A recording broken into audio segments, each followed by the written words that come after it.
الدول الثلاث الأكثر حرارة في العالم. المرتبة الثالثة مالي، تقع مالي في غرب إفريقيا، وتعرف بمناخها شديد الحرارة نتيجة وقوع أجزاء واسعة منها ضمن نطاق الصحراء الكبرى. وخلال أشهر الصيف تتجاوز درجات الحرارة في كثير من المناطق 40 درجة مئوية بشكل متكرر. وقد سجل أعلى رقم قياسي لدرجة الحرارة في مدينة تمبكتو، حيث بلغت 54 درجة و14 الدرجة المئوية.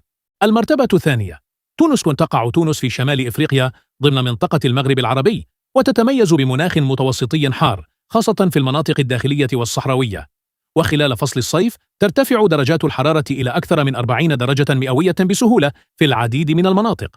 وقد بلغ أعلى رقم قياسي لدرجة الحرارة المسجلة في تونس 55 درجة مئوية. وقبل أن نكشف لكم عن صاحبة المرتبة الأولى، لا تنسوا الاشتراك في القناة وتفعيل زر الإشعارات والإعجاب بالفيديو لدعمنا وتقديم المزيد من المحتوى المميز.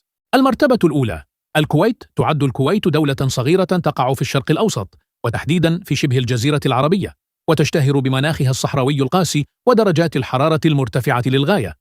وتشهد البلاد طقساً شديد الحرارة خلال معظم أشهر السنة، حيث تسجل درجات حرارة من بين الأعلى عالمياً، خاصة خلال فصل الصيف، مما يجعلها في صدارة الدول الأكثر حرارة في العالم وفقاً لتصنيفات المعتمدة على درجات الحرارة القصوى المسجلة.